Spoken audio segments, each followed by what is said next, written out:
नमस्कार, मी Indira. News अनकटच्या prime time बुलेटिनमध्ये तुम्हा सगळ्यांचं स्वागत करते. सविस्तर वृत्त पाहणारच आहोत, पण त्याआधी नजर टाकूयात काही महत्त्वाच्या हेडलाईन्सवर. अमरावती शहरातील अनियमित पाणी पुरवठ्याबाबत शहर काँग्रेस आक्रमक. नांदगाव मनमाड बस डेपोला 10 नवीन बस, आमदार सुहास कांदे यांच्या प्रयत्नांना यश. बीड कारागृहातून अक्षय आठवलेला नाशिकच्या जेलमध्ये हलवलं, इतर जिल्ह्यातील कारागृहात का हलवण्यात आलं, आठवले कुटुंबियांचा सवाल. आणि मी जर निर्णय प्रक्रियेत असतो तर आतापर्यंत निर्णय घेतला असता, अभिनेते सयाजी शिंदेंनी घेतली संतोष देशमुख यांच्या कुटुंबियांची भेट. आता पाहूया सविस्तर वृत्त. मागील गेल्या 1 ते 1.5 महिन्यापासून अमरावती शहरातील बहुतांश भागांमध्ये पिण्याच्या पाण्याचे अतोनात हाल सुरू आहेत. यामुळे शहरातील नागरिक मोठ्या प्रमाणावर त्रस्त झालेत. अमरावती शहरातील अनियमित पाणी पुरवठ्याबाबत शहर काँग्रेस आक्रमक झाली आहे. शहरातील काही भागात रात्रीचे 11 ते 12 वाजता पिण्याच्या पाण्याचा पुरवठा करणे सुरू आहे. रात्रीच्या वेळी पाणी सोडणं हे एकदम अयोग्य आहे, असा नागरिकांनी सूर लावलाय. तसंच शहरात 1 दिवसाआड पाणी पुरवठा करण्यात येतोय. वारंवार तक्रार करून सुद्धा यावर कुठलाही तोडगा काढण्यात येत नाहीये. त्यामुळे जनतेच्या समस्यांचे निराकरण न झाल्यास पालकमंत्र्यांना घेराव करणार असल्याचा इशारा शहर काँग्रेसने दिलाय. आमदार सुहास कांदे यांच्या प्रयत्नातून नांदगाव व मनमाड बस डेपोला 10 नवीन बस देण्यात आल्यात. आमदार कांदे यांनी राज्य परिवहन मंत्री प्रताप सरनाईक यांची भेट घेत नाशिकच्या नांदगाव आणि मनमाड बस डेपोतील जुन्या झालेल्या बसची परिस्थिती सांगत नवीन बसेसची मागणी केली होती. या मागणीनंतर नांदगावला 5 तर मनमाड बस डेपोकरिता पहिल्या टप्प्यात 5 नवीन बस उपलब्ध झाल्या असून आज या बसचे आमदार सुहास कांदे यांच्या हस्ते फीत कापत नारळ फोडून उद्घाटन करण्यात आले. अक्षय आठवले, मनीष क्षीरसागर, ओंकार सवई यांची नाशिक जेलकडे रवानगी करण्यात आली. यावेळी ओंकार सवईने बीड जिल्हा कारागृह प्रशासनावर गंभीर आरोप करत सांगितले की बीड जिल्हा कारागृह अधिकारी मुलांनी चिंचाळे अण्णा यांनी वाल्मिक कराडच्या सांगण्यावरूनच आम्हाला नाशिकला पाठवण्यात येत आहे. काल गीते आणि आज आठवले यांना जिल्हा कारागृहातून इतर जिल्ह्यातील कारागृहात का हलवण्यात आलं, असा सवाल आठवले कुटुंबियांनी कारागृह अधिकाऱ्यांना उपस्थित केलाय. संतोष देशमुख यांच्या कुटुंबियांना न्याय मिळण्यासाठी लवकरात लवकर निर्णय घेतले पाहिजे. मी जर निर्णय प्रक्रियेत असतो तर आतापर्यंत निर्णय घेतला असता, अशी संतप्त प्रतिक्रिया अभिनेते सयाजी शिंदे यांनी व्यक्त केली आहे. अभिनेते सयाजी शिंदे यांनी मस्साजोगमध्ये येऊन देशमुख कुटुंबियांची भेट घेतली. त्यावेळी त्यांनी संतोष देशमुख यांचे भाऊ धनंजय देशमुख यांच्याशी संवाद साधला. देशमुख कुटुंबियांच्या भेटीनंतर माध्यमांशी बोलताना सयाजी शिंदे म्हणाले, देशमुख कुटुंबियांच्या दुःखात आपण त्यांच्या सोबत आहोत. संतोष देशमुख यांच्या आत्म्याला शांती लाभावी अशी प्रार्थना त्यांनी केली आहे. आम्ही त्यांच्याबरोबर आहोत. आपण नेहमीच चांगल्या माणसांबरोबर असलं पाहिजे आणि प्रत्यक्ष भेटून बोलायचं होतं त्याच्याशी, मुलाशी. त्यामुळे भेटलो, बोललो आणि न्यायाच्या गोष्टी तर होत राहतीलच, व्हायलाच पाहिजेत, लवकर होतील अशी अपेक्षा ठेवूयाच आपण. पण त्या पलीकडे आम्ही काही विचार करतोय की संतोष कसा म्हणजे त्याचं चांगुलपण कसं टिकवायचं आणि काय सगळं करायचं त्याच्या आत्ताच काय बोलत नाही, पण संतोष राहील आमच्याबरोबर. पुरंदरमध्ये शाळेतील लहान मुला-मुलींना शाळेतील शिक्षकांनी दर्ग्यावर नेल्यानं खळबळ उडाली आहे. पुणे येथील पुरंदर तालुक्यातील मठवडी गावातील जिल्हा परिषद प्राथमिक शाळेत हा प्रकार घडलाय. या घटनेमुळे परिसरात तणावाचे वातावरण निर्माण झालंय. शाळेतील संबंधित शिक्षिका उल्का दुर्गाडे मॅडम आणि मुख्याध्यापकांवर कारवाई करण्याची मागणी विविध हिंदू संघटना आणि ग्रामस्थांनी केली आहे.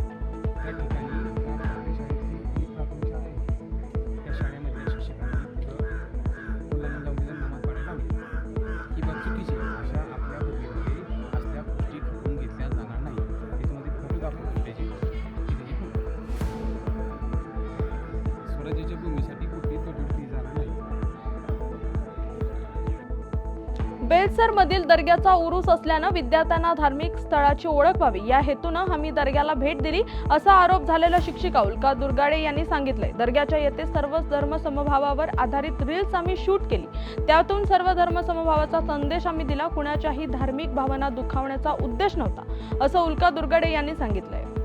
नमस्कार, माझे नाव उल्का विलास दुर्गाडे. दिनांक 24-25ला या ठिकाणी बेलसरमधील दर्ग्यातील उरूस असल्यामुळे मुलांना दर्गा हे धार्मिक स्थळ दाखवावं आणि या उद्देशाने मी मुलांना तिथं घेऊन गेल्यानंतर तिथल्या मौलांनी आमचं स्वागत केलं आणि तिथं गेल्यानंतर मी एक छोटीशी रील्स मुलांना सांगितली जी सर्व धर्म समभावावर होती. त्यातून हम सब एक ह्या संदेश मुलांनी दिला. ती 1 मिनिटाची रील्स केलेली पाहून त्यांना ती खूप आवडल्यामुळे त्यांनी मुलांना 1000 रुपये बक्षीस दिलं आणि त्यानंतर आम्ही तिथं मुलांना एक जणांनी आईस्क्रीम खाऊ घातल्यानंतर आम्ही शाळेत आलो. आणि कोणताही माझा असा उद्देश धार्मिक दुखवणे किंवा धर्माचा कुठलाही करणे असा उद्देश नव्हता. फक्त मुलांना धार्मिक स्थळाची ओळख करून देणे आणि यातून जरी कुणाचं मन दुखवलं असेल किंवा जी काही माझी फोटो काढल्यामुळे चूक झाली त्याच्याबद्दल मी संपूर्ण महाराष्ट्राची जाहीर माफी मागते. बातमीपत्रात वेळ झाली आहे छोट्याशा विश्रांतीची. लगेचच परत येऊ. तोपर्यंत पाहत राहा न्यूज अनकट. ऐतिहासिक वारसा लाभलेला मराठ मुलूक महाराष्ट्र. या महाराष्ट्राला विविध रंगी छटा आहेत. साहित्य, कला, पर्यटन, नृत्य, भाषा, संत परंपरा अशा विविधतेने तो नटलेला आहे. हीच गौरवशाली विविधता जपत सुवरंग मराठी केवळ महाराष्ट्राच्या सांस्कृतिक संहितेपुरते मर्यादित न राहता समकालीन नवकल्पनांवर आधारित कार्यक्रमांद्वारे मराठी मनोरंजन विश्वात स्वतःची एक अनोखी जागा निर्माण करत आहेत. मराठी मनोरंजन क्षेत्रातील उत्तम दिग्दर्शक, लेखक आणि निर्मात्यांच्या प्रतिभेचा पुरेपूर वापर करून मनोरंजनाचा आगळा वेगळा रंग उधळण्यास आम्ही सज्ज आहोत. स्वरंग मराठीचे उद्दिष्ट मराठी मनोरंजन क्षेत्रामध्ये मनोरंजनाची वहिवाट सोडून, रूढिवादी पद्धती तोडून मनोरंजनाचा समृद्ध अनुभव प्रदान करून देण्याचा आहे. म्हणूनच यात विविध पद्धतीचे मनोरंजक आणि माहितीपूर्ण कार्यक्रम स्वरंग मराठीवर बघता येतील. शेवटी एकच, धकाधकीच्या जीवनात धांगडधिंगा करण्यापेक्षा बसूया, हसूया, गाऊया, जगूया. नाती गोती श्रावण मोती गावामधले जीवंत रंग. नाती गोती श्रावण मोती गावामधले जीवंत रंग. चला जोडूया, चला पाहूया, जशी संस्कृती तसा स्वरंग. बातमीपत्रात पुन्हा एकदा स्वागत. आता पाहूयात उर्वरित काही महत्त्वाच्या घडामोडी. धुळे शहरातील साक्री रोड परिसरात असलेल्या नवजीवन इंग्लिश मीडियम स्कूल येथे काही विद्यार्थ्यांच्या फी बाकी असल्यामुळे त्यांना शाळा प्रशासनाने परीक्षेला बसू न देण्याचा निर्णय घेतलाय. विद्यार्थ्यांच्या पालकांचे पगार हे पुढील काही दिवसात होणार असल्याने फी भरली न गेल्याने पालकांमधून रोष व्यक्त होतोय. त्यावेळेस तुम्ही फी भराल त्यावेळेस तुमची परीक्षा घेण्यात येईल असा अजब फतवा शाळा प्रशासनाने काढलाय. माझ्या मुलग्याची फी आम्ही आता 8,000 रुपये भरले आणि 4,000 रुपये बाकी होते. आज 1 तारीख आहे. माझी पगार 5 ते 6 तारखेच्या दरम्यानमध्ये होते. मी त्यांना बोललो की 2 दिवसात मी तुमची बाकी उरलेली रक्कम देतो, तर तोपर्यंत माझ्या मुलाला पेपरमध्ये बसू द्या. पण त्यांनी मला असं सांगितलं, ज्या दिवशी तुम्ही उरलेली रक्कम जमा करणार त्या दिवशी तुमच्या मुलाचा पेपर वेगळा घेतला जाणार आहे. आणि माझाच मुलगा काय इथं एक वर्ग भरलेला आहे. ज्यांच्या पॅरेंटने पैसे दिलेले ते सगळे मुलं इथं बसलेले आहेत. बाकी काही रडतायत कमी वयाचे पोरं. ते असं सांगतात की आम्हाला पेपर दिले नाही, तुम्ही पेपर देणार त्याच दिवशी पैसे देणार त्याच दिवशी तुमचा पेपर घेतला जाईल. सगळे वर्गाच्या बाहेर सगळे मुलांना काढलेलं आहे आणि बाकी पोरांचे पेपर आतमध्ये चालू आहे. प्रिन्सिपल मॅडमांना, रेलन साहेबांना आम्ही फोन करून रिक्वेस्ट केली पण ते ऐकत नाही. उन्हाळ्याची चाहूल लागलेली आहे आणि उन्हाळ्याच्या झळा माणसाला बसायला लागल्यात. तप्त उन्हाच्या झळामुळे आरोग्याच्या विविध समस्या भेडसावतात. अशातच माणसाच्या शरीरात डोळा हा नाजूक अवयव असल्याने त्याची योग्य काळजी घेणे गरजेचे आहे. उन्हामुळे डोळ्यात चिकटपणा, आग होणे, डोळ्यातून पाणी गळण्याच्या समस्या दिसून येतात. अशा वेळी डोळ्यांची काळजी घेणे अत्यंत गरजेचं असल्याचा सल्ला नेत्ररोग तज्ज्ञ डॉक्टर कुणाल कुकवास यांनी न्यूज अनकटशी बोलताना दिलाय. उन्हात बाहेर जाताना चांगला गॉगल वापरावा, तसंच शरीरात पाण्याची कमतरता भासू नये त्याकरिता जास्तीत जास्त पाणी, ताक आणि पाणीयुक्त फळे खावीत असंही त्यांनी सांगितलंय. उन्हाळा लागला, सुट्ट्या लागले की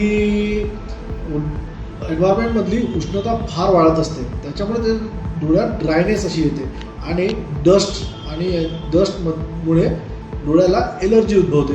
तर अशा वेळेस डोळ्यांना नेहमी सकाळ आणि संध्याकाळ बर्फाचा तुकडा घेऊन डोळे शेकणे आणि डोळे ब्लिंक करणे आणि बाईकवर जाताना व्यवस्थित गॉगल घालणे हे महत्त्वाचे आहे.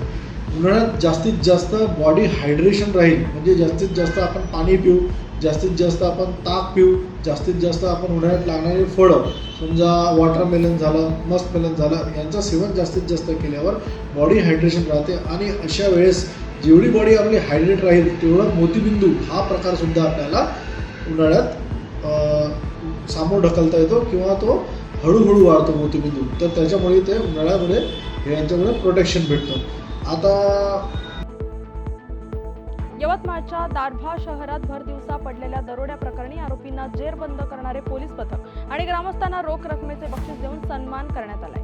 यावेळी पोलीस अधीक्षक कुमार चिंता यांनी त्यांचे कौतुक केलं. खंडाळा पोलिसांना 30,000 तर दारव्हा पोलीस आणि शेंवाड पिंपरी येथील नागरिकांना प्रत्येकी 10,000 रुपयाचे बक्षीस देण्यात आलं. गणेश काळबांडे यांच्या घरी भर दिवसा 6 दरोडेखोरांनी दरोडा टाकला होता.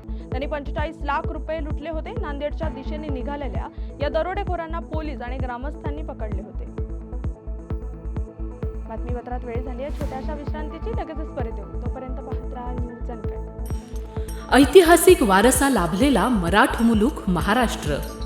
या महाराष्ट्राला विविध रंगी छटा आहेत. साहित्य, कला, पर्यटन, नृत्य, भाषा, संत परंपरा अशा विविधतेने तो नटलेला आहे. हीच गौरवशाली विविधता जपत सुवरंग मराठी केवळ महाराष्ट्राच्या सांस्कृतिक संहितेपुरते मर्यादित न राहता समकालीन नवकल्पनांवर आधारित कार्यक्रमांद्वारे मराठी मनोरंजन विश्वात स्वतःची एक अनोखी जागा निर्माण करत आहेत. मराठी मनोरंजन क्षेत्रातील उत्तम दिग्दर्शक, लेखक आणि निर्मात्यांच्या प्रतिभेचा पुरेपूर वापर करून मनोरंजनाचा आगळा वेगळा रंग उधळण्यास आम्ही सज्ज आहोत. स्वरंग मराठीचे उद्दिष्ट मराठी मनोरंजन क्षेत्रामध्ये मनोरंजनाची वहिवाट सोडून रूढीवादी पद्धती तोडून मनोरंजनाचा समृद्ध अनुभव प्रदान करून देण्याचा आहे. म्हणूनच यात विविध पद्धतीचे मनोरंजक आणि माहितीपूर्ण कार्यक्रम स्वरंग मराठीवर बघता येतील. शेवटी एकच, धकाधकीच्या जीवनात धांगडधिंगा करण्यापेक्षा बसूया, हसूया, गाऊया, जगूया. नाती गोती श्रावण मोती गावामधले जीवंत रंग. नाती गोती श्रावण मोती गावामधले जीवंत रंग. चला जोडूया, चला पाहूया, जशी संस्कृती तसा स्वरंग. बातमीपत्रात पुन्हा एकदा स्वागत. आता पाहूयात उर्वरित काही महत्त्वाच्या घडामोडी. अपंग व्यक्तींना मिळणारा 5% अपंग व कल्याण विकास निधीचे अनुशेष पूर्ण वाटप न झाल्याने रायगडच्या नागोठणेमधील वेळशेत आंबेघर पिगोडे येथील उपेक्षित ग्रामस्थांनी आजपासून उपोषण सुरू केले. पिगोडे ग्रामपंचायतीसमोर हे बेमुदत उपोषण करण्यात येत आहे. विविध मागण्यांसाठी जालन्याच्या परतूर शहरात सफाई कर्मचाऱ्यांनी धरणे आंदोलन केले. परतूर नगरपालिकेच्या सफाई कर्मचाऱ्यांचे वेतन मागील 7 महिन्यांपासून थकलं आहे. सफाई कर्मचाऱ्यांना थकलेले वेतन तात्काळ देण्याच्या मागणीसाठी परतूरच्या उपविभागीय अधिकारी कार्यालयासमोर आंदोलन करण्यात आले. परतूर नगरपालिकेच्या स्वच्छता विभागात सुमारे 100 सफाई कर्मचारी कार्यरत आहेत. हे सर्व कर्मचारी कंत्राटी पद्धतीवर दररोज शहर स्वच्छतेचे काम करतात. परंतु या सर्व कर्मचाऱ्यांना मागील 7 महिन्यांपासून वेतन मिळालेलं नाहीये. त्यामुळे थकलेलं 7 महिन्यांचं वेतन तात्काळ देण्यात यावं या मागणीसाठी सफाई कर्मचाऱ्यांनी परतूर उपविभागीय अधिकारी कार्यालयासमोर धरणे आंदोलन केलंय. झालं पगार नाही, आम्ही पगार मागायला जातो तर म्हणते तुम्हाला कामावर घेत नाहीत, आम्ही तुम्ही घरी जा. मग ते पैसे मागायचे नाटकं नाहीत, काम करायचं नाटक आहे का? आम्ही 6-7 महिने काय खायचं? आमच्या लेकराला काय खाऊ घालायचं? आमची नाजूक परिस्थिती असल्यामुळे आम्हाला बार बार दबावात घेते. ते किती महिने झालं पगार नाही? 7 महिन्यापासून आम्हाला पगार नाही. कोल्हापूर जिल्ह्यातील अनेक भागात आज सायंकाळी अवकाळी पावसाने जोरदार हजेरी लावली आहे. त्यामुळे उष्म्याने हैराण झालेल्या कोल्हापूरकरांना काहीसा दिलासा मिळालाय. जिल्ह्यातील पन्हाळा, शाहूवाडी आणि आजरा तालुक्यात पावसाच्या सरी कोसळल्यात. अचानक आलेल्या पावसाने अनेक भागातील नागरिकांची तारांबळ देखील उडाली. शिवाय जिल्ह्यातील पन्हाळा तालुक्यात तर गारांचा वर्षाव झाल्याचं पाहायला मिळालं. दरम्यान कोल्हापूर शहरात सुद्धा ढगाळ वातावरण असून हवामान खात्याने जोरदार पावसाचा इशारा दिलाय. या बातमीचा वेळ झाली आहे. प्राईम टाइम बुलेटिनमध्ये इथेच थांबायची. तोपर्यंत पाहत राहा न्यूज अनकट.